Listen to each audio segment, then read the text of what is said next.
Queridos hermanos, queridas hermanas, es un gusto volver a verlos increíblemente. Damos gracias a Dios porque, bueno, ya estamos avanzando, estamos enfilándonos ya a la recta final de su estadía en el seminario, de poder haber tenido esta hermosa experiencia.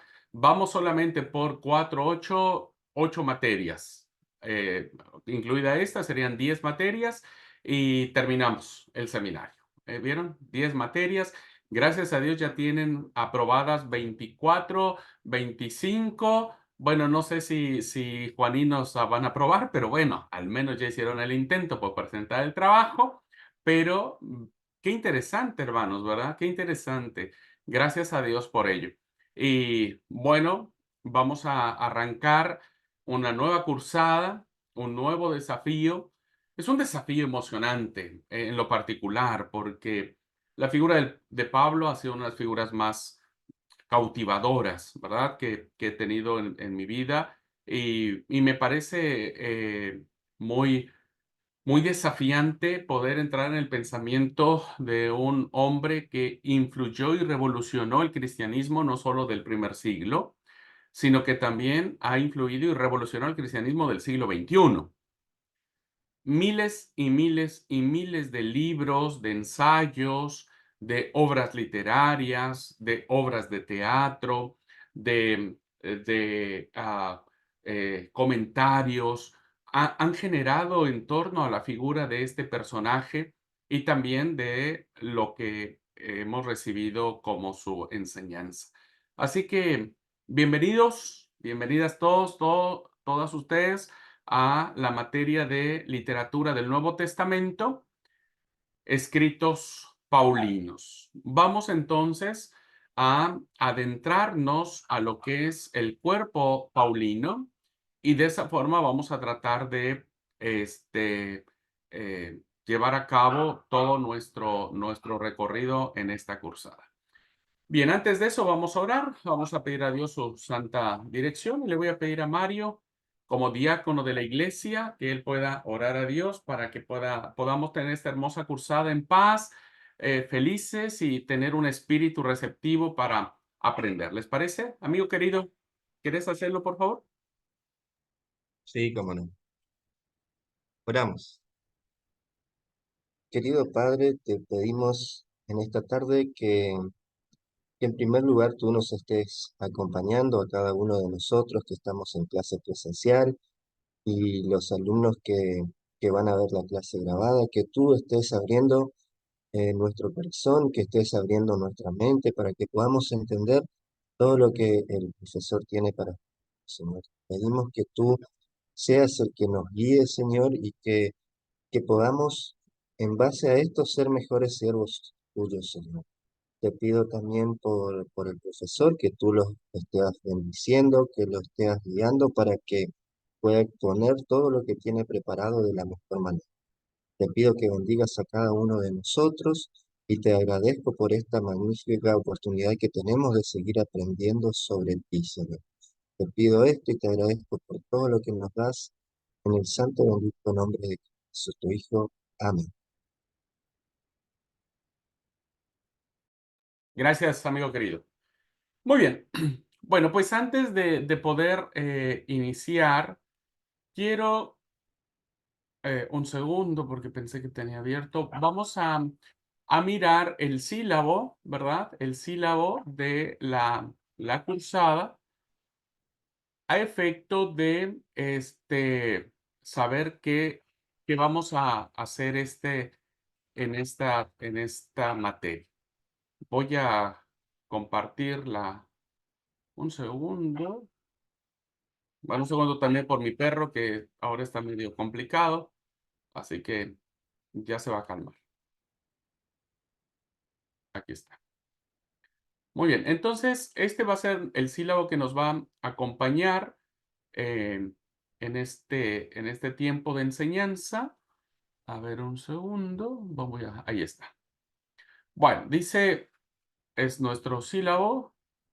El propósito general del curso será conocer la importancia primero, ¿verdad? La importancia y figura que tiene el apóstol Pablo en la conformación de la mayoría de los textos del Nuevo Testamento. Considerando, hermanos, que los libros canónicos que nosotros tenemos son 27, 13 de los 27 pertenecen a la pluma o a la inspiración paulina. Es decir, que gran parte de esto, ¿verdad?, que tenemos tiene que ver con el apóstol Pablo. Hay una propuesta actual dentro de la academia o dentro de las ciencias bíblicas que es muy interesante. Uno de los grandes propulsores de esta nueva propuesta radical de la figura del apóstol Pablo es el escritor y filólogo español Antonio Piñero, y él sostiene, ¿verdad?, que todo el Nuevo Testamento ha sido influenciado por el apóstol Pablo. Es decir, que aunque el Evangelio de Mateo se llama Mateo, pero en esencia tiene raíces paulinas. Aun cuando la carta se llama Apocalipsis, por ejemplo, el libro de Apocalipsis tiene raíces paulinas. Es muy interesante mirar cómo la importancia y la figura que tiene el apóstol Pablo en la conformación de la mayoría de los textos del Nuevo Testamento ha sido y sigue siendo revolucionario. Así que como propósito del curso vamos a mirar esta figura y vamos a analizar de manera general las cartas que son de inspiración paulina, ¿verdad? Vamos a ver las que se le llaman las protopaulinas y vamos a ver también las que se le llaman las deuteropaulinas. ¿Cuáles serían los objetivos del curso? Bueno, el primero es que al finalizar ustedes estarán en condiciones, primero, de tener una mejor y mayor comprensión de lo que fue el hombre llamado Saulo de Tarso o, como su nombre helenizado, Pablo, ¿va? El segundo objetivo del curso será conocer los elementos constitutivos de las cartas. Nos vamos a enfrentar a un género literario apasionante. Así como nos enfrentamos al género literario de los evangelios, ¿verdad? Porque vimos que los evangelios son un género literario. Bueno, ahora nos vamos a enfrentar a un género epistolar o un género cartario, que se le conocen más que como libros, cartas, ¿ah? La carta del apóstol Pablo a los filipenses, a los romanos, etcétera. Entonces tenemos que sumergirnos en el mundo literario greco-romano para poder analizar cómo eran las obras literarias que se producían no solo en el primer siglo, sino en los siglos anteriores, ¿verdad? Y que la influencia greco-romana en cuanto a la correspondencia que se mantenía entre la sociedad griega ha influido también en la composición de los textos sagrados. Entonces vamos a ver los elementos constitutivos de las cartas paulinas en cuanto a su forma literaria. ¿Mm? Esto es muy importante, porque si no sabemos el género literario epistolar o cartario, como dije, no nos va a permitir hacer una exégesis correcta de estos escritos paulinos. Para poder interpretar de manera correcta los escritos paulinos, debemos leerlos como cartas, pero cartas a la luz de la composición que se tenía en el mundo grecorromano del primer siglo. Ujú. Entonces va a ser muy interesante el análisis general que vamos a hacer de las 13 cartas, ¿verdad? Unas que se le llaman las protopaulinas y otras las deuteropaulinas. El tercer objetivo que vamos a tratar de lograr es diferenciar entre estas cartas, ¿verdad? ¿Qué son las cartas protopaulinas y qué son las cartas deuteropaulinas? Para reflexionar sobre los distintos temas que se abarcan y afectan a las iglesias y o personas a las que va dirigidas. Porque si nosotros vemos una carta protopaulina, como por ejemplo a los Gálatas, Pablo escribe a una comunidad de Galacia de manera específica. Pero si vemos, por ejemplo, la carta deuteropaulina, que se cree que no fue escrita por Pablo a los colosenses, pues vamos a ver que la iglesia de Colosa tenía una idea o un problema, una situación muy diferente. Así que bueno, estaremos abordando los criterios del por qué se le conocen como proto y deutero Paulino. Finalmente, comprender la importancia que han tenido estas cartas a lo largo de los siglos y que constituyen el fundamento de la fe cristiana. Hoy nuestros cultos citamos a Pablo, ¿verdad? Y lo citamos como palabra de Dios. Entonces, bueno, vamos a ver qué dijo el apóstol Pablo en la carta a los Filipenses, capítulo 3, versículo 1. ¿Qué dijo el apóstol Pablo? Vean esa denominación que nosotros damos, ya tiene un peso en sí misma, ¿verdad? Tiene un peso de autoridad, ¿no? Nadie se atrevería a decir, bueno, abramos cualquier libro y veamos lo que dijo el pastor Abraham Marín y quién le va a hacer caso a Abraham Marín, ¿no? Mucho va a decir, ¿y ese quién es? Bueno, la figura de Pablo ha sido el fundamento de la fe cristiana durante todo este tiempo. Bueno, los contenidos del curso están acá, un acercamiento a la figura del apóstol Pablo, que será nuestra primera semana, clasificación y formato de las cartas paulinas, ¿verdad? Tantos, vamos a ver cómo se clasifican, y cuál es el formato que se tienen. La tercera semana estaremos viendo la primera carta a los tesalonicenses, a los gálatas y a los filipenses. La cuarta, Filemón, primera y segunda a los corintios y a los romanos, que son las cartas protopaulinas. Y la quinta y sexta semana estaremos viendo las cartas deuteropaulinas, que serían los colosenses, a los efesios, la segunda carta a los tesalonicenses, la primera y segunda carta a Timoteo y la carta a Tito. Bien, ¿cómo vamos a evaluar esta materia? Va a haber dos cosas, ¿verdad? Vamos a hacer dos trabajos. El primero de ellos, vamos a elaborar un ensayo. Yo les voy a proporcionar el material, ¿verdad? El material de lectura para que ustedes hagan un ensayo con base en ese material sobre la vida y la persona del apóstol Pablo. Ujú. Este trabajo consta o tiene el 50% de su calificación final. La fecha límite para entregar será el 8 de mayo. Seguramente en la próxima clase que tengamos ya estaré subiendo el trabajo o las consignas para elaborar este ensayo y ustedes tengan el tiempo suficiente para realizarlo, ¿verdad? Como ustedes hicieron muy rápido su trabajo de escritos juaninos, bueno, este no va a ser tan difícil. Y la otra que vamos a evaluar es que ustedes van a elaborar una carta que va a ser dirigida a la congregación donde ustedes asisten, bajo los lineamientos con los que se dirán en clase en consonancia a lo escrito por el apóstol Pablo. Es decir, vamos a escribir una carta muy parecida en el formato a cómo Pablo escribió a Filipo o escribió a Tesalónica o escribió a Galacia. Nosotros vamos a escribir una carta, en este caso yo congrego en El Dorado, una carta a la iglesia del Dorado. Mario congrega en Ameguino, bueno, él va a escribir una carta dirigida a los ameguinenses, ¿no? Ameguino. Entonces, cada uno de ustedes va a elaborar una carta. Le voy a dar las instrucciones de cómo elaborar la carta.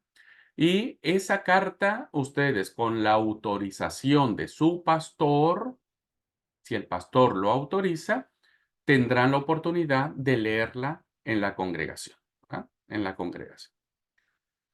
Bueno, esto sería en términos generales, queridos alumnos, el abordaje que vamos a tener de esta materia sobre escritos paulinos, ¿ok? Y la forma en que vamos a calificar. La verdad que las dos tareas son muy apasionantes, nos abrirán mucho la idea y escribir una carta dirigida a la iglesia donde congregamos va a ser muy especial porque nos permitirá expresar en consonancia lo que el apóstol Pablo mencionó, decir algo a la iglesia a la cual nos congregamos. Pero tranqui, eso es al final de la materia. Conforme vayamos avanzando, ustedes irán sabiendo hacia dónde tienen que dirigir su carta. Bueno, entonces, no sé si hay alguna pregunta, alguna duda sobre el sílabo, sobre los temas propuestos. ¿Hay algún tema que quieran que incluyamos en la cursada? Por favor, siéntanse en libertad de poder hacerlo y vemos si da tiempo para incluirlo. Dice, ¿puedo hacer primero estos trabajos y luego los de Juaninos? No, pero a la par puede ser. A la par puede ser. Bueno, si no hay ninguna pregunta, duda sobre el sílabo y cómo nos vamos a comportar en esta materia, eh, vamos a abrir nuestra primera unidad temática. ¿Ok? Yo tengo una pregunta. Sí, sí, adelante, Es Amanda, por que favor. no estoy inscrita en la materia. Ah, Sí, no estoy ahí todavía. dale, Entonces, sí, Amanda. Eh, Vos no estás inscrita, a ver. No, ¿verdad? Creo que no. sí, es que perdón, sí. Por favor, Me sí. imagino que la otra tampoco, entonces toca las dos materias. Ok, ok, ok, ok, ok, ok. Este, muy bien. Solo quiero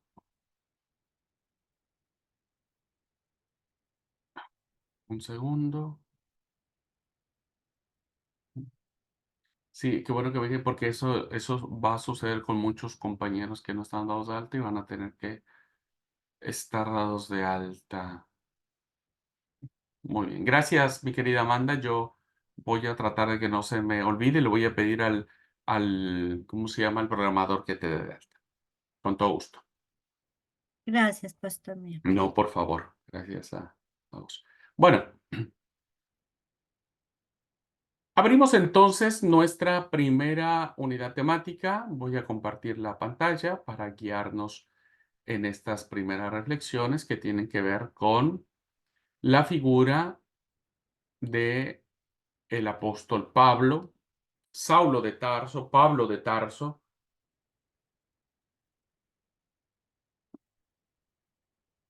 como a nosotros nos quede bien.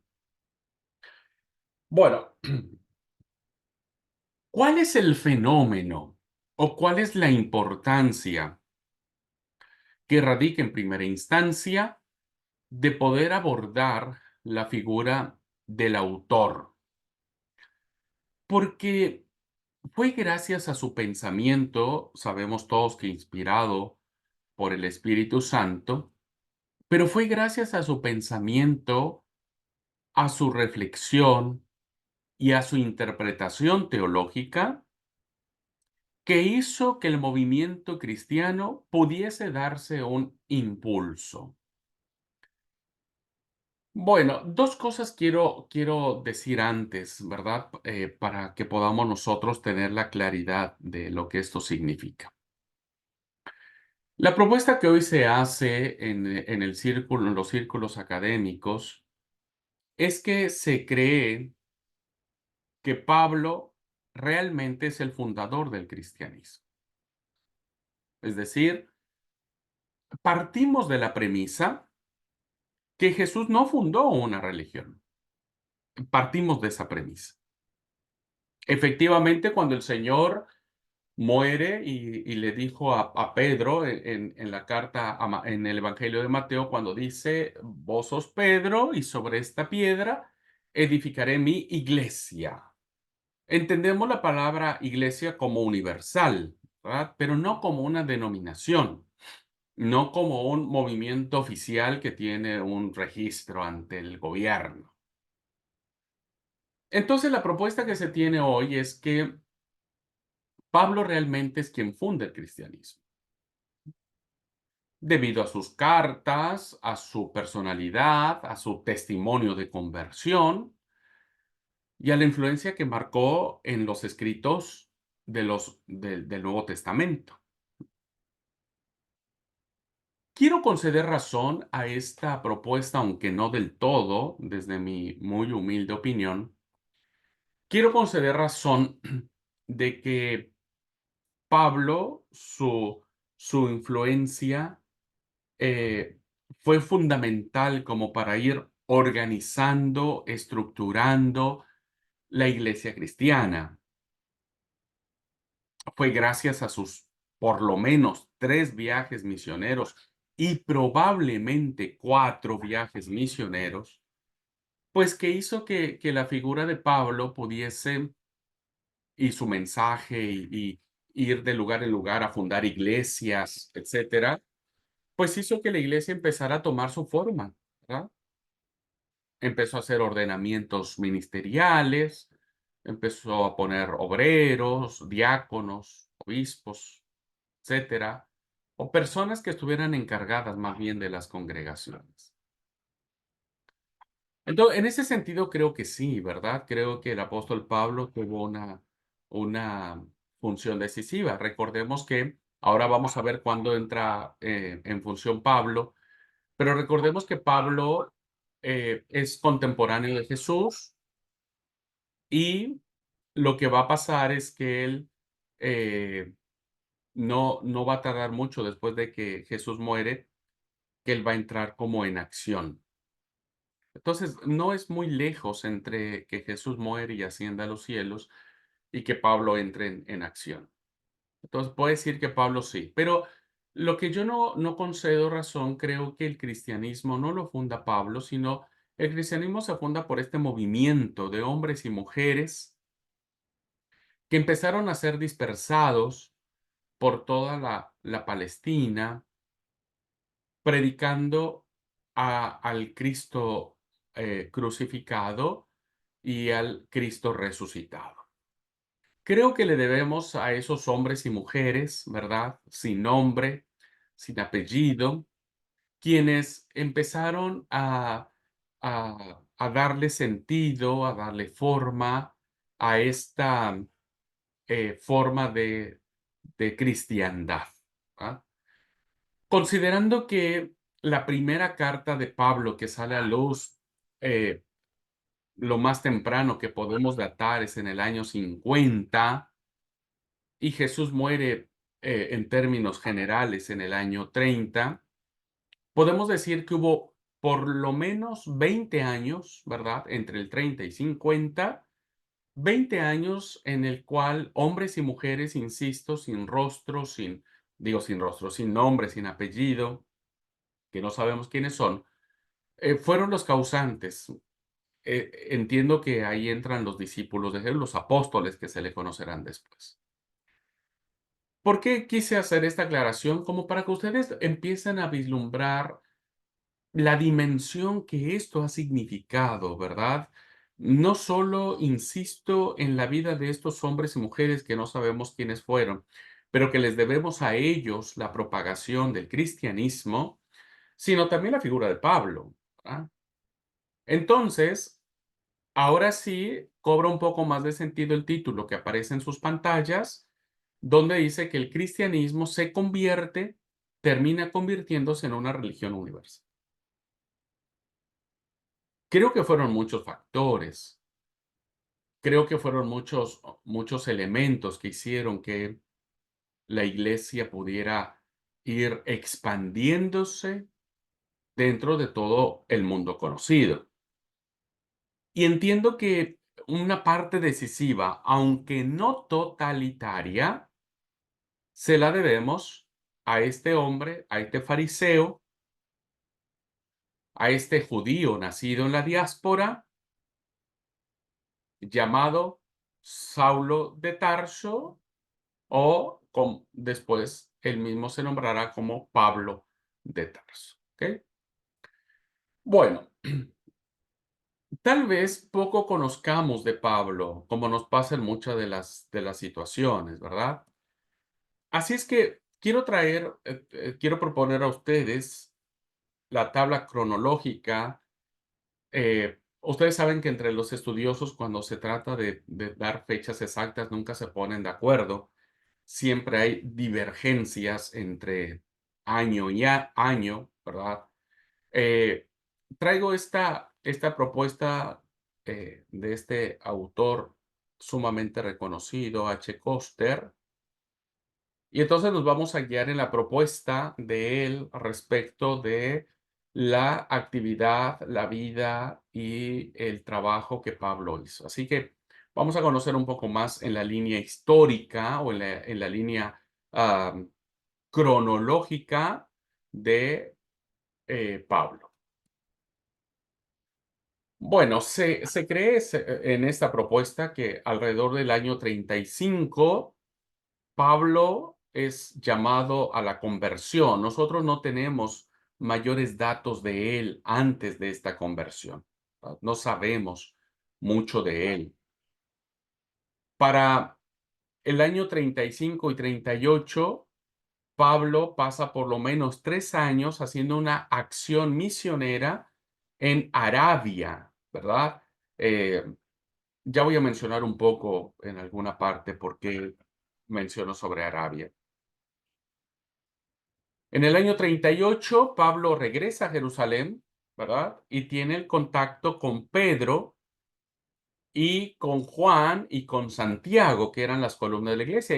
Y por el testimonio que él nos da en la carta a los Gálatas, del 1 al 18, estuvo por lo menos 15 días con los discípulos, 15 días.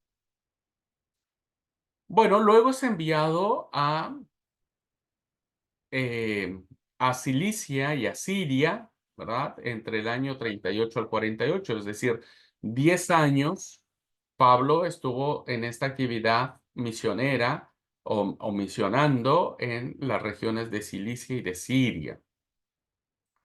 Para el año 48, según su propio testimonio, todos estos datos son tomados de la carta de él a Gálatas, ¿verdad? Y tenemos para el año 48 el concilio que se lleva a cabo en Jerusalén. ¿Ah? El concilio que se lleva a cabo en Jerusalén.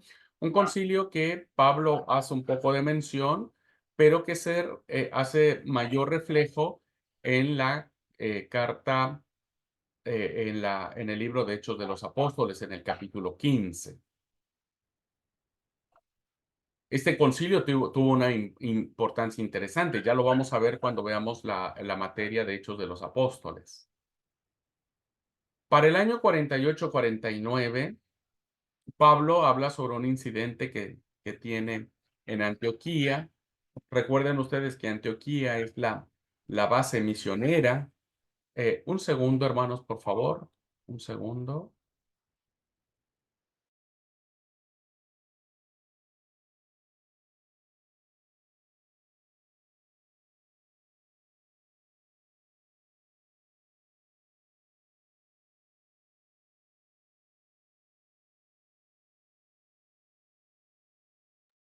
Ya, perdón. Bueno, y tenemos entonces el incidente que encontramos en Antioquía, según el capítulo 2, versículo 1 que hay de la carta de Pablo a los Gálatas, donde Pablo dice, pasados 14 años, subió otra vez a Jerusalén con Bernabé, llevando también a Tito, que tiene que ver básicamente su actividad misionera que él tenía sobre los gentiles. Bueno, después inicia su misión en todo lo que es la región de la Alta y de la Baja Galacia, que aparece ya para el año 49, ¿verdad? Empieza a misionar sobre esta región de Galacia y a ellos les regala una hermosa carta que para nosotros es valiosísima porque es casi una carta autobiográfica del apóstol Pablo. Siguiendo entonces en esta tabla cronológica, para el año 50, Pablo estará misionando ya en las regiones de Filipos, Tesalónica y Berea.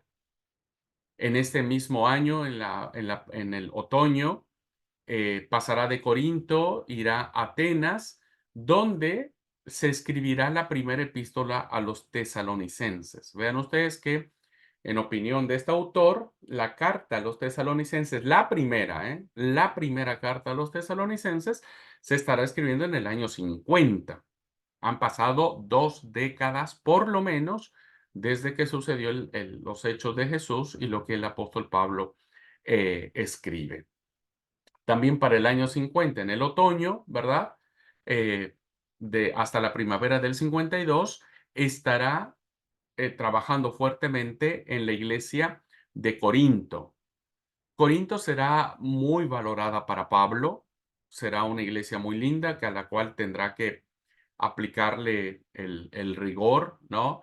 Pero le escribirá por lo menos 4 cartas, ¿no? Por lo menos. Hay indicios de que Pablo le pudo haber escrito entre 4 o 5 cartas. y tal vez 2 de sus cartas están incluidas en las 2 primeras, cartas o en las 2 cartas que tenemos actualmente, pero ya estaremos, analizando ese dato cuando veamos las cartas a los Corintios.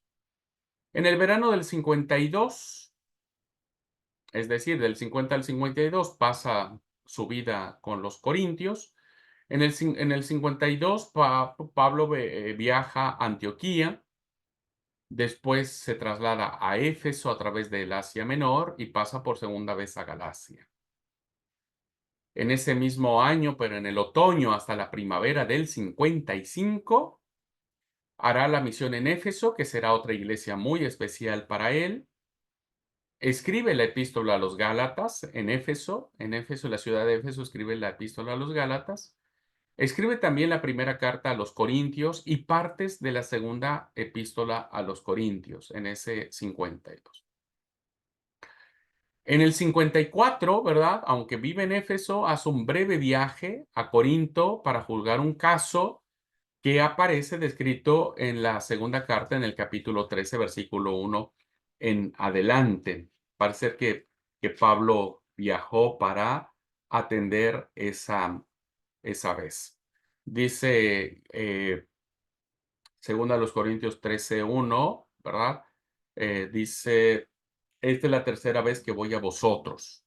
Pues parece ser que hubo una pequeña fuga o huida de parte de Pablo para atender el problema que existía y que se hace presente en el capítulo 3.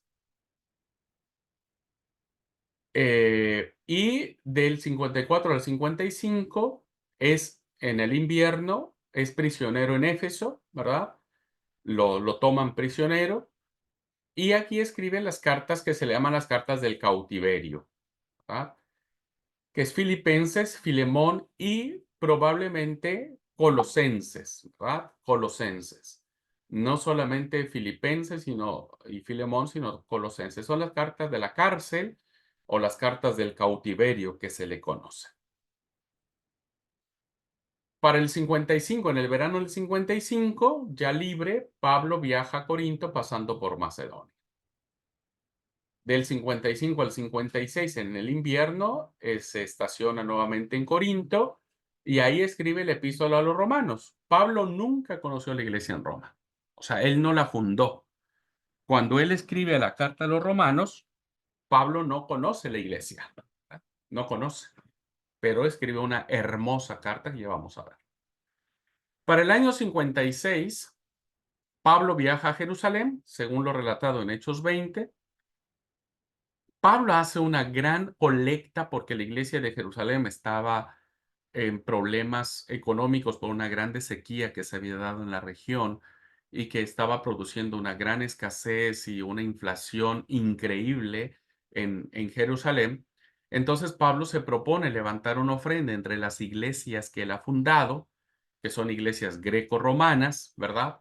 Y que tienen más plata, tienen mayor poder adquisitivo, y entonces él se prepara para entregar ese dinero, esa ofrenda que se ha colectado. No sabemos si alcanzó a dar personalmente la plata, no sabemos. Lo que sabemos es que cuando llega a Jerusalén lo toman prisionero. Lo toman prisionero y ahí empieza ya el viaje último que Pablo va a hacer hasta su muerte. En el 56 al 58, Pablo pasa prisionero 2 años en Cesarea. En el 58 hay un cambio de procuradores, Félix por Festo, ¿verdad? Y es Festo el que dice, bueno, por poco y me persuade ser cristiano.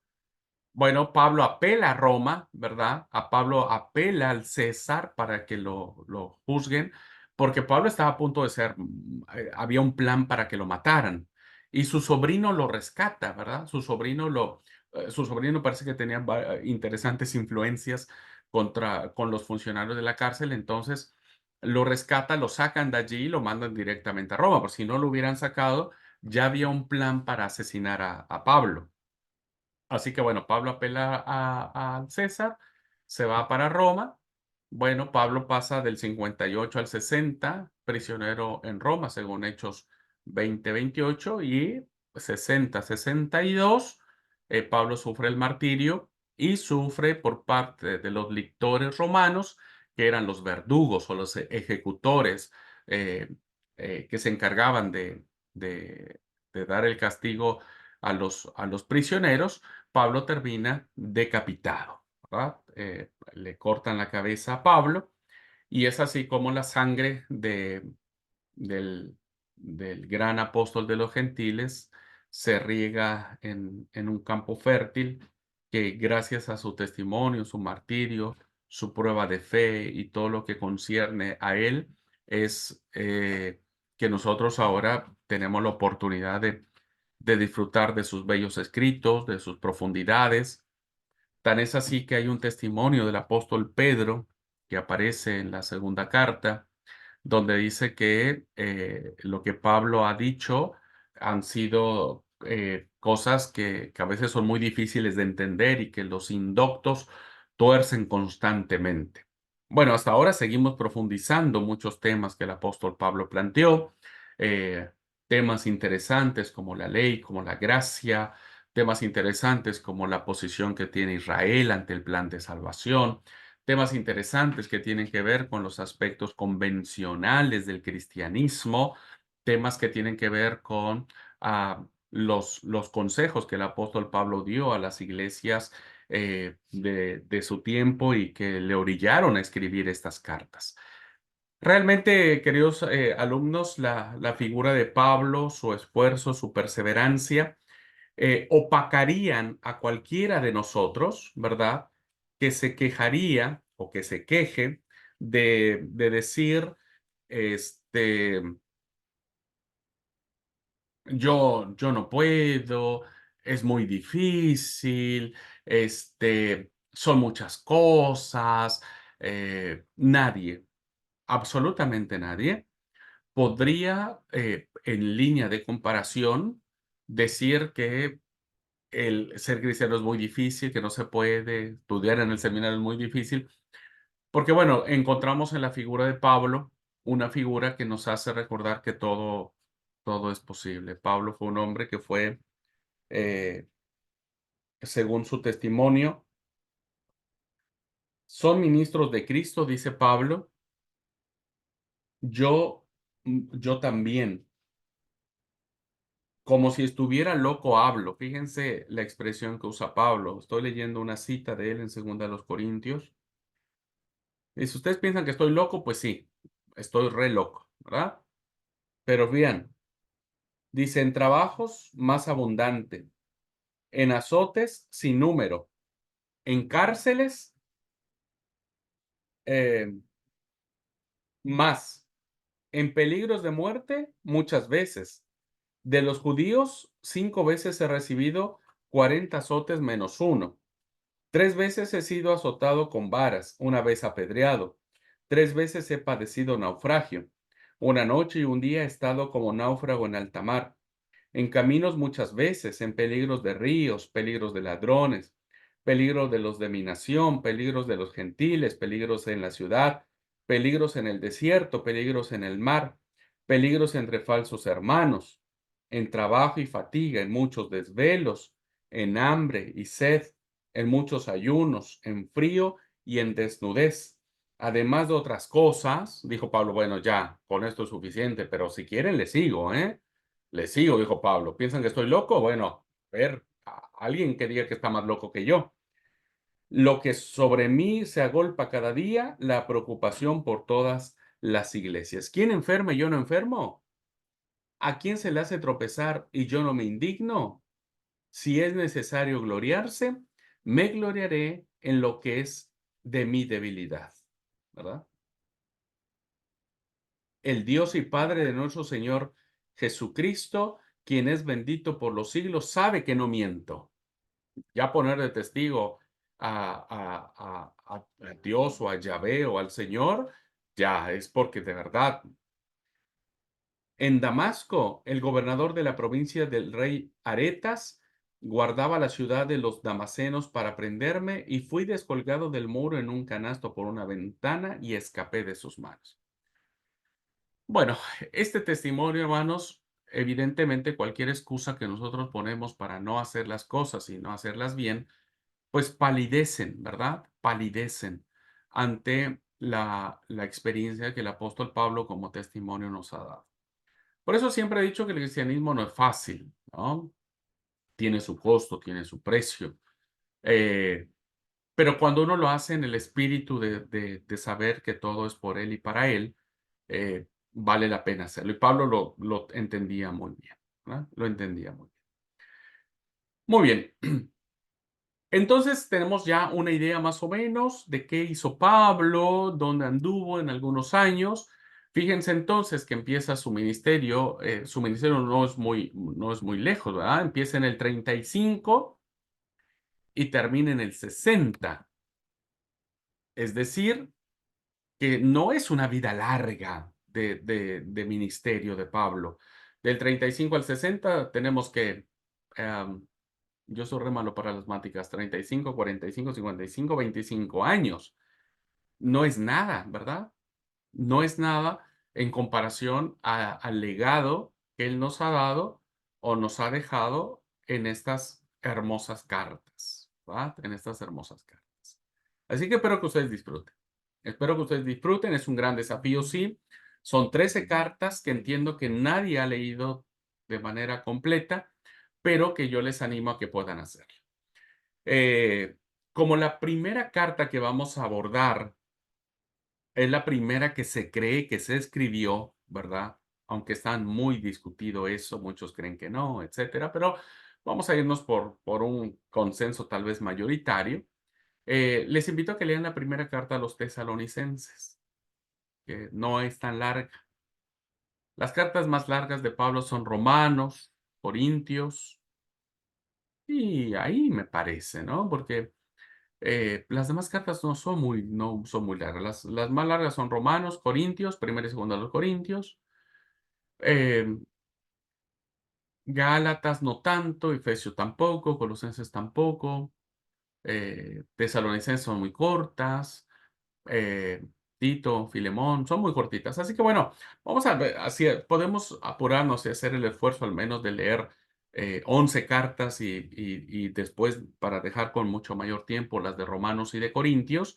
Bueno, les desafío a que podamos hacerlo. ¿Ok? Entonces empiecen por la primera carta de Pablo a los tesalonicenses para empezar a trabajar sobre eso.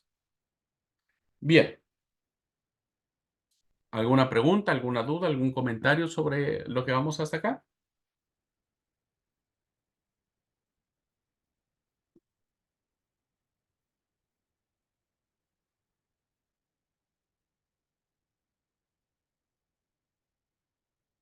¿Vamos bien? Yo creo que sí.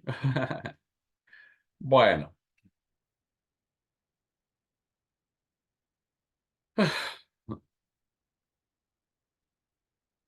primer subtema de este acercamiento que quiero que tengamos sobre el apóstol Pablo. Como todo, decía mi abuelita, ¿verdad? Mi hijito me decía, no somos monedas de oro para caerle bien a todos. Siempre hay alguien que no te va a querer. Y es así. No somos monedas de oro como para que todos nos quieran. Y si le pasó al Señor Jesús, ¿no? Que hubo un montón de gente que no lo quiso, incluso lo llevó a la crucifixión, pues Pablo no es alguien diferente a este fenómeno, ¿verdad? Entonces, Pablo sigue siendo una figura controvertida, muy controvertida, que vuelvo a repetir, hoy siglo XXI, después de 2000 años, seguimos hablando de él y seguimos interesados y se sigue produciendo mucha literatura sobre esto, mucha literatura. De hecho, todos sabemos que eh, parte del movimiento de reforma que se hizo con Martín Lutero y que nosotros venimos como herencia de este movimiento de reforma, se debió a un comentario que elabora Martín Lutero sobre la carta a los romanos. Y entonces resulta que cuando Lutero estaba analizando este tratado teológico de Pablo, que dirigió a la iglesia en Roma, pues se da cuenta que Pablo había dicho, no me avergüenzo del evangelio porque es potencia de Dios para salvación a todo aquel que él cree, al judío primeramente y también al griego, porque por la fe el justo vivirá. Entonces, esa parte de la carta a Pablo, perdón, a los romanos, pues hizo que Martín Lutero se rebelara contra el movimiento de indulgencias que la iglesia romana tenía en ese tiempo. Bueno, traje este ejemplo para decir cuán importante es, ¿verdad? Y ha sido el pensamiento paulino para hacer estos grandes movimientos. El movimiento de reforma se basó en Romanos 1, 24, 25, 26, más o menos creo por ahí van los versículos. Se basó en eso. Entonces, vean qué interesantes. Ahora, ¿qué tenemos que saber sobre la figura de Pablo? El primer autor y teólogo cristiano se reconoce en la figura del judío Pablo, o Saulo, mejor dicho, ¿verdad? Originario de una ciudad de Cilicia, hoy Turquía, ¿verdad? Hoy lo que nosotros conocemos por Turquía, bueno, es el lugar donde nació Pablo, la ciudad de Cilicia de Tarso, que en aquel entonces era un importante núcleo comercial, era una ciudad cosmopolita. Pablo se cría en lugares muy privilegiados, no viene de estratos bajos. Pablo básicamente se cree que era de nivel económico muy alto, ¿verdad? Muy alto. Porque bueno, en el lugar donde él se cría es un lugar de mucho movimiento comercial y eso trae plata, ¿verdad? Trae mucha plata. Entonces, él se nace o se cría en este importante núcleo comercial en la ruta de Anatolia a Siria. Es hasta el día de hoy el personaje que ha suscitado más controversias entre cristianos y judíos. Para algunos, Pablo es un héroe, para otros es un hereje. Pero lo que quiero decir en este texto, queridos alumnos, es que ustedes entiendan que Pablo lo que hace a través de sus 13 cartas, voy a hablar en términos generales, ¿verdad? Este, lo que hace Pablo en sus 13 cartas es una interpretación teológica del movimiento de Jesús y de los valores de ese mensaje cristocéntrico. Y tenemos que acercarnos a los textos sagrados en ese tenor. Es una interpretación teológica del movimiento de Jesús y de los valores que se proclaman en ese evangelio o en esa buena noticia. Entonces, para los cristianos es un héroe, todos amamos a Pablo, lo citamos a Pablo, pero para los judíos es un gran renegado, ¿verdad? Que abandonó la fe judía para dejarse seducir por el mensaje del carpintero, el falso Cristo que terminó crucificado. Para muchos judíos, hablando ahora de qué pensarían los judíos, no tanto los judíos más liberales, hablo de los judíos ortodoxos. Este judío de formación rabínica, ojo con esto, hermanos, Pablo tiene una excelente formación, tanto diríamos profesional como teológica. Bueno, para muchos judíos de formación rabínica sigue siendo hoy el apóstata por excelencia, ¿no? Es decir, renegó de la fe judía. ¿M?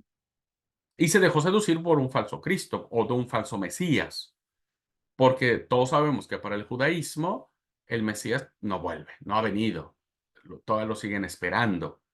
Nosotros igual lo seguimos esperando, pero en su segunda venida.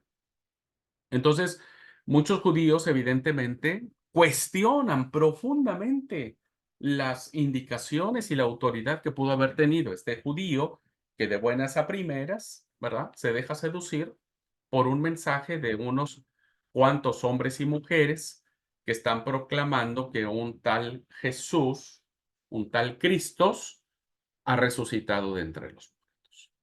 Pero para la mayoría de los cristianos es el apóstol por excelencia. De hecho, uno de los motes o de los títulos que le damos a este personaje es el gran apóstol de los gentiles. Ujú. Bueno, ya vamos a ver qué significa este nombre, qué peso tenía, qué responsabilidad, por qué Pablo usa este nombre.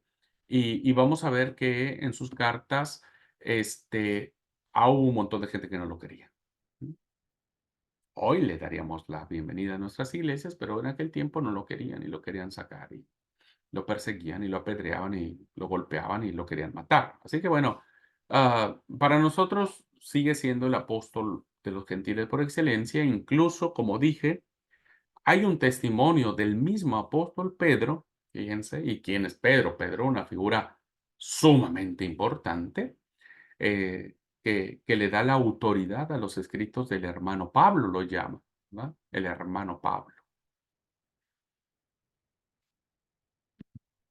Pablo, entonces, sigue siendo un personaje controvertido por muchas cosas. Mire, incluso, déjeme plantearlo de esta manera. Incluso hoy en los círculos evangélicos, ¿no? O protestantes, o dentro de nuestros propios círculos, sigue habiendo una gran disputa por algunos temas en específico, ¿verdad? Vean ustedes que hay hermanos nuestros, iglesias nuestras, que no dejan que la mujer predique porque usa las palabras de Pablo, ¿verdad? Donde dice, no permito que la mujer enseñe. Entonces, eh, sin mayor interpretación y sin mayor exégesis del texto sagrado y sin saber lo que nosotros vamos a saber en esta cursada, terminan usando esta expresión de Pablo como normativa generalizada. ¿Mm? Y por eso es que hoy el papel de la mujer está muy limitado en las iglesias porque hemos aplicado ese texto de Pablo, ¿no es cierto? Sobre que la mujer guarde silencio y si tiene algo que preguntarle, que le pregunte a su marido. ¿No? Así que cállese, no tiene que hablar. Y hay muchas iglesias nuestras todavía, ¿verdad? Insisto, que sin tener el menor análisis del texto sagrado utilizan esta indicación de Pablo para que las mujeres ni siquiera se les ocurra hablar, ni siquiera se les ocurra poner un pie en el púlpito, ¿no? Y que incluso muchas de nuestras hermanas, muchas de nuestras mujeres de la iglesia, pensando que están siendo obedientes a la palabra, pues asumen ese papel, ¿verdad? Dicen, no, si Pablo dijo, si la Biblia lo dice, si Dios lo dice, pues entonces hay que obedecer. Entonces, fíjense que por una indicación que Pablo dio a la iglesia de Corinto, de que la mujer se calle y que no les permitido enseñar bajo ninguna circunstancia, vean cómo esta situación ha generado estos conflictos interpretativos en nuestros círculos de iglesia. ¿Y qué es lo que ha sucedido?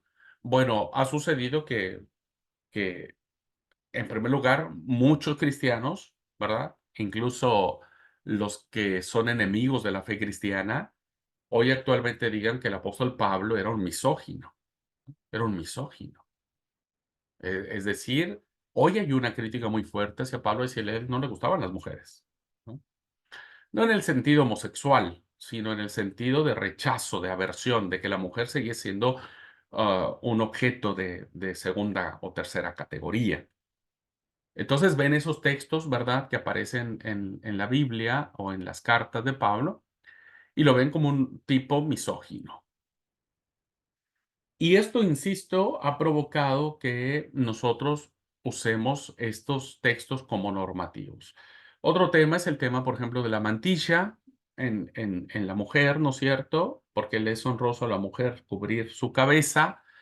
Entonces, bueno, vemos que hay iglesias nuestras, hablo de nuestra denominación, en varios países donde la mantilla es casi ya un objeto de culto, de adoración, ¿no? Es algo que no es permitido, o sea, le va mal a una mujer si entra a la iglesia sin llevar la mantilla en la cabeza. Incluso algunos le añaden tradiciones al texto, ¿verdad? Y dicen que la mantilla tiene que ser blanca, blanca, porque el blanco significa pureza. Eso jamás dice el texto, ¿verdad? Eso jamás dice el texto, pero le vamos añadiendo tradiciones al texto bíblico, cosa que no está bien. Eh, Tenemos entonces este tipo de ideas, ¿no es cierto?, que cuando nosotros no entendemos con claridad el propósito por el cual Pablo escribe tal o cual cosa a tal o cual iglesia, que está pasando tal o cual circunstancia, pues llegamos a estas conclusiones y Pablo se convierte en un personaje muy controvertido, ¿verdad? Algunos creen que nunca dejó de ser judío, ¿verdad? Esa es una propuesta hoy que se maneja mucho en la actualidad. Nunca dejó de ser judío. Incluso la propuesta que hoy se tiene es que Pablo incluso quería que todos se volvieran al judaísmo, ¿verdad? Porque él creía en Israel. En fin, no los voy a llenar de tantas posturas que hay, pero sigue siendo un personaje controvertido, tan amado, pero tan odiado, ¿verdad? Tan amado, pero tan odiado. Y tan mal entendido. Vuelvo a repetir, incluso dentro de nuestra propia confesión de fe, ¿no? Leemos los textos de Pablo de manera diferente. Incluso hay hermanos de la iglesia que llegan a condenar a mujeres, esposas, que no tienen hijos, ¿verdad? Hoy, en nuestro caso en particular, lo vivimos, no tenemos hijos y hemos escuchado advertencias de decir, bueno, hermano, tengan cuidado porque, qué sé yo, ve lo que dijo el apóstol Pablo ahí en Timoteo, que dice que la mujer engendrando hijos se salvará. Y yo pregunté, "¿Y entonces, será que Bere no será salva porque no tiene hijos?" Y bueno, eso dijo Pablo, ¿verdad? Como diciendo, y sí, si está ahí, dice Pablo, pues es así. Entonces, la figura de Pablo ha sido tan altamente controvertida, ¿verdad? Que creo que se ha desvirtuado profundamente y en aras de defender tradiciones que nosotros le colocamos al texto bíblico, nos amparamos bajo la autoridad de Pablo, ¿verdad? Es que Pablo dijo. Bueno, un segundo. A veces cuando uno quiere decir lo contrario, cuando uno dice, no, miren, Pablo cuando le dice a los corintios que la mujer se calle es por tal cosa, tal, tal, tal, tal. No, este ya es malo, este está pervirtiendo la sana doctrina, este está queriendo cambiar lo que Pablo dijo. Entonces, hay actitudes, ¿verdad?, que vamos desarrollando de manera fanática sin tener un pleno conocimiento. Por eso la figura de Pablo sigue siendo, insisto, vean cómo no solo de fuera de la iglesia no quieren a Pablo, aún dentro de la iglesia seguimos manipulando el pensamiento paulino. Entonces hay dos preguntas interesantísimas, ¿verdad? En términos académicos también. ¿Llegó Pablo a abandonar realmente la fe judía? Esa es la pregunta que se hacen los judíos, ¿verdad? Esa es la pregunta dirigida a los judíos. Nosotros le preguntamos a judíos, ¿creen que Pablo llegó realmente a abandonar su fe judía? Y hay indicios, ¿verdad? Hay indicios que dicen que Pablo seguía manteniendo su propia fuerza, porque recuerden, era fariseo de fariseos, de la tribu de Benjamín, circuncidado al octavo día. En su formación fue un fanático religioso, ¿no? Que bebió la Torá, que bebió toda la Tanaj, se la bebió. ¿Pudo Pablo decir que los judíos eran malos y que los judíos eran lo peor y que los judíos ya estaban como un cero a la izquierda y a Dios no le importaban? Yo creo que no. No, en lo absoluto, ¿verdad? En lo absoluto. Para eso la respuesta está en la carta a los romanos. Entonces la pregunta es, ¿llegó realmente? Creo que no. Creo que no, porque lo que le daba sentido a su fe era lo que él bebió, lo que él aprendió. Negar la fe judía sería negar para nosotros la canonicidad del Antiguo Testamento. O sea, si nosotros decimos Pablo llegó a realmente a abandonar su fe judía, diríamos entonces que el Antiguo Testamento no tiene validez para nosotros, y eso jamás lo diríamos. Entonces, y los cristianos tienen otra pregunta, ¿verdad? Esto es algo también reinteresante, que tal vez ustedes ni siquiera se habían percatado, no lo habían relacionado, pero es muy interesante estas dos preguntas, ¿no? Una es, ¿qué tanto sabor judío tienen sus cartas? ¿No? Y qué tanto ah, Pablo va a hablar el tema de la gracia, ¿no es cierto? Eh, pero que lo va a hacer desde su propia formación judía. Y la otra es, que sería una pregunta dirigida a nosotros, porque es un tema muy interesante. ¿Es cierto que Pablo comprendió bien a Jesús de Nazaret o más bien hizo de él algo diferente? Algo que se le atañe o se le achaca o se le culpa a Pablo es haber deformado el mensaje y manipularlo desde su propia convicción, ¿verdad? Entonces, esta postura de manipulación que el apóstol Pablo pudo haber hecho de la fe cristiana proviene de una razón muy justificada, ¿ah? Y la razón justificada del por qué se creería, llegaría a esta comprensión de que Pablo pudo haber deformado, cambiado la figura de Jesús, es porque él no habla de Jesús en sus cartas.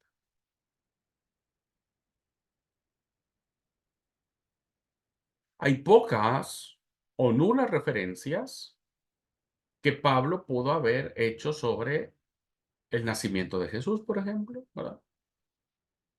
Solo dice en Gálatas que fue nacido de mujer y hecho súbdito a la ley, punto. No habla de los pastores, no habla del ángel que se le apareció a María. Pablo no conoció a Jesús físicamente, aunque son contemporáneos, es decir, más o menos pudieron andar en la misma edad, pero nunca lo conoció. Ujú. Nunca estuvo sentado para escucharlo en el Sermón de la Montaña. Entonces, Pablo nunca menciona a la mujer samaritana, Pablo nunca menciona am, este, el juicio que tiene Jesús, ¿verdad? Donde es condenado. Pablo no hace ninguna referencia a Jesús en lo absoluto, ¿no?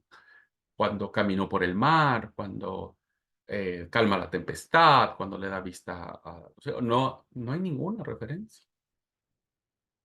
Es como si a Pablo no le interesara Jesús, al menos el Jesús histórico. O sea, y recuerden que en ese momento, cuando Pablo empieza a escribir sus cartas, no hay evangelios, ¿eh? No hay evangelios. No es de que Pablo haya dicho, bueno, ya anda por ahí el evangelio de Mateo, ya Lucas ya nos dijo de los pastores y del canto que hubo en el cielo, entonces ¿para qué escribo eso sí, ya existe? No, cuando Pablo escribe sus cartas, no hay ninguna referencia a estos eventos. Entonces, la gente que critica la figura de Pablo se pregunta, ¿por qué no habló sobre Jesús? Ujú. Entonces, la respuesta que muchos dan es porque le convino deformar o acomodar a su concepción mezclada de lo que era Jesús.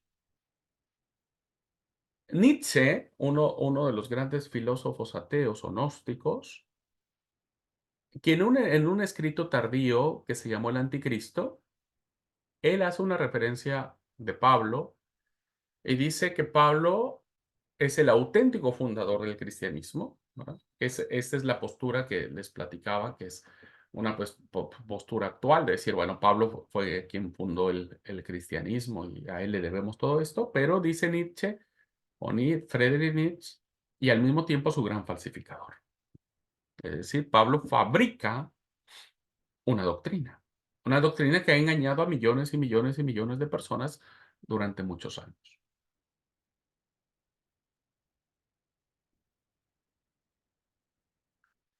Y hablando de Jesús, ¿verdad? Eso dijo de Pablo. Bueno, de Jesús, Friedrich Nietzsche dijo, en el fondo, solo ha habido un cristiano y este murió en la cruz. Es decir, como diciendo, cuando Jesús muere, ni siquiera habla del Jesús resucitado, sino el que murió en la cruz y terminó todo. Así que déjense de tonterías y déjense de creer en fantasías como el cristianismo lo plantea. Este pensamiento filosófico ha dañado mucho, ¿verdad? Y ha influido en muchos lugares y en muchas formas. A Pablo, en cambio, Nietzsche lo trata de monedero falso llevado por el odio, ¿verdad?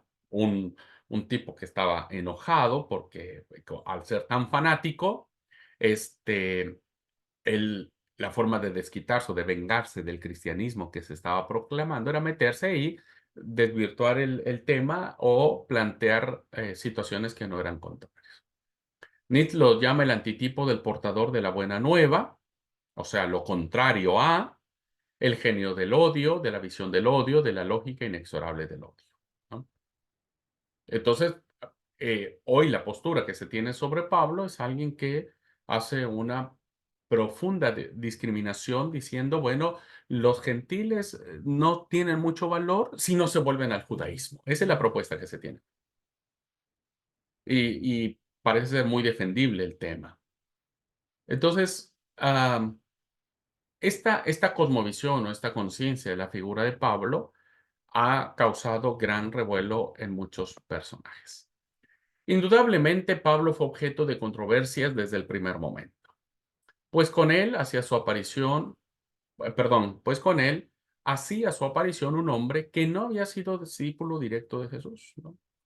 Que no conocía a Jesús, todo lo demás solo de oídas y que, sin embargo, basándose en una vocación totalmente personal y por ello incontrolable, pretendía ser apóstol de Jesucristo, que eso no se lo perdonaron, ¿eh? No se lo bancaron. Por si fuera poco, con él apareció un hombre que de entrada se había destacado como perseguidor de cristianos. Esta señal, ¿verdad? Este estigma lo acompañó siempre a Pablo, ¿verdad? Siempre. No le perdonaron, no le creían que era alguien que se había arrepentido, se había regenerado, siempre lo llamaron el gran renegado, lo llamaban el tipo que perseguía a los cristianos y que, bueno, en cada oportunidad se lo echaban en cara. Él defendió su apostolado como león, ¿verdad? Es decir, en muchas de sus cartas él se presenta como apóstol. Y ya vamos a mirar un poco más a detalle que esto no gustaba entre las iglesias, no le creían, no lo consideraban un apóstol, ¿no? Porque apóstol había sido 12, ya con Matías elegido. Este, Él tuvo que defender su apostolado, porque un apóstol era aquel, ya vamos a ver la regla o la norma que se tenía en aquel tiempo para saber quién era un apóstol de Jesús, y Pablo no cumplía con esos requisitos. Entonces, más de una ocasión, Pablo tuvo que defender su apostolado y dijo, yo no soy poco menor que aquellos grandes apóstoles. Soy como un abortivo, es decir, vine al último, pero vine, ¿no?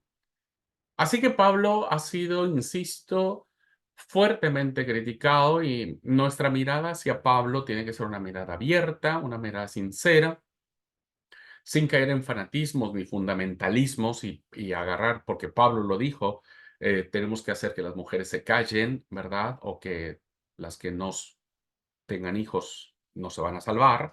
Este, Tenemos que evitar ese tipo de cosas, ¿no? Hay muchas hermanas que fueron educadas porque la Biblia dice, las mujeres no tienen que llevar alhajas ¿cómo es el texto? Peinados ostentosos y demás. Entonces, a partir de allí hubo una generación de hermanas que nunca se maquillaban, no se ponían aritos, un collarcito, una pulserita, nada, nada, porque Pablo dijo que no. Entonces, eh, sigue siendo, ¿verdad? Muy controvertida la figura y la esencia del apóstol Pablo. Bueno, vamos a dejar aquí la clase, ¿verdad?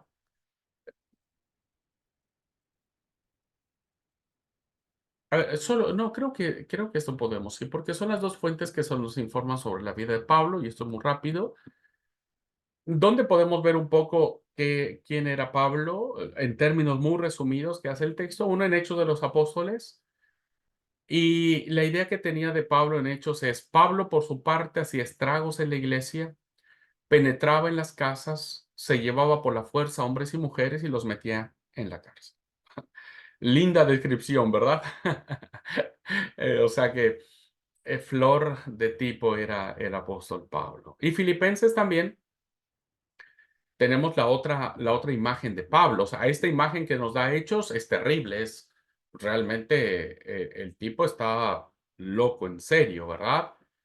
Pero lo que no dice Filipenses era un tipo fanático, ¿no? Fanático religioso. Él mismo escribe, Pablo en Filipenses, circuncidado el día octavo del linaje de Israel, de la tribu de Benjamín, hebreo, hijo de hebreos, en cuanto a la ley fariseo, en cuanto al celo perseguidor de la iglesia, en cuanto a la justicia prescripta por la ley intachable. El tipo era fanático. Y a los fanáticos nadie les gusta. A mí no me gustan los fanáticos en lo particular, ¿no? Trato de que los fanáticos se vayan de mi vida. Entonces, si nosotros tuviéramos a que buscar una definición de quién era Pablo, bueno, estas dos son muy, muy buenas, ¿no? Y a partir de allí vamos a entender cómo estas descripciones de quién era este personaje, pues los vamos a encontrar en conflicto. Vamos a encontrar en serio conflicto estas menciones perdón, de quién era Pablo, y vamos a encontrar que estos conflictos van a ser muy tensos al momento en que él tiene la relación con las distintas iglesias a las que él escribe sus cartas. Muy bien. Bueno, voy a dejar hasta acá la clase para no presionarlo. Voy a hablar un poquito más de estos dos textos la próxima clase. Pero vean ustedes, queridos alumnos, cómo la figura del apóstol Pablo da mucho más que esa figura romántica que a veces tenemos de él o idílica que tenemos de Pablo, y, y que cuando nos vamos a enfrentar un poco a su realidad, a sus reacciones, a su propia idea de lo que él es, y sobre todo a lo que él plantea en sus cartas, bueno, nos vamos a dar cuenta lo maravilloso que es este personaje y cómo influye y sigue influyendo en la vida de cada uno de nosotros. Ya les había recomendado, creo que nadie lo ha leído, pero vuelvo a recomendarlos ahora para efectos de la clase.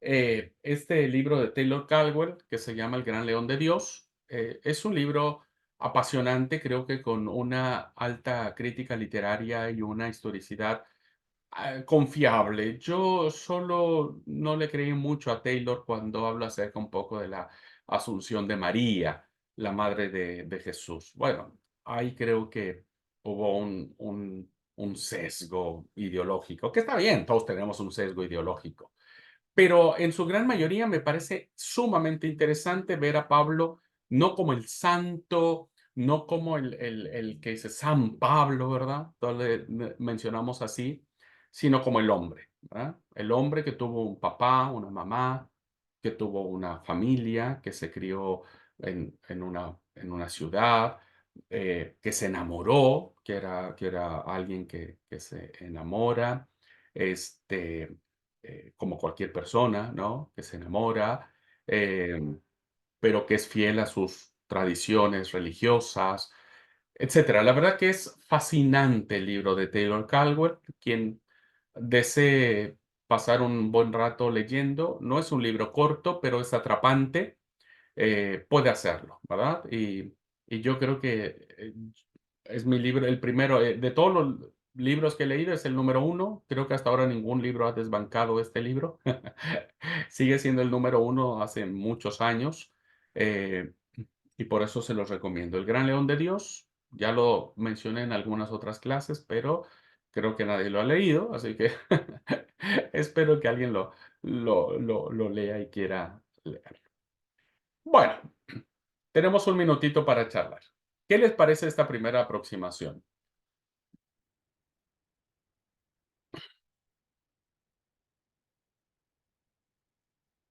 No sé si fue muy claro, no sé si fue muy rápido, no sé si me enredé entre tantos temas.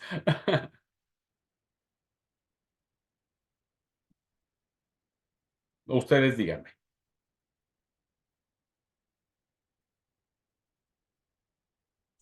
Sí es claro, pero digamos que ahí nos toca como masticarlo bien y empezar a leer, o sea, de acuerdo pues a la sugerencia que es con la carta de Tesalonicenses, como para adentrarnos a lo que son las cartas paulinas. Gracias, Amanda. Gracias. Sí, miren, todos tenemos una idea más o menos de Pablo, pero ya profundizar en su pensamiento, en su persona, ya nos cambia algunas cositas. Así que bueno, sí, vamos a ir masticándolo de a poquito. ¿Alguien más? Sí, yo quería decir algo parecido, que a la idea que yo tengo general del conocimiento de leer y de los cultos, del conocimiento de Pablo, se ve un poco diferente porque se profundiza en el carácter de lo que era él y usted nos dio más detalles de estos puntos difíciles de él, de que era un fanático y las cosas que hacía antes, y que si después esta pregunta, si realmente dejó la fe judía, está interesante, está interesante. Sí, realmente es muy, muy interesante. Yo le digo que yo sigo mucho el tema de Pablo, entonces cuando hay algo de Pablo, yo me meto para escuchar. Y hay este nuevo debate, se le llama la nueva perspectiva radical de Pablo.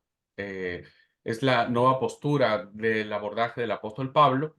Y, y bueno, hay esta postura que, a ver, bueno, no me voy a meter porque si no voy a alargar la clase, pero se los voy a decir en algún momento. En algún momento.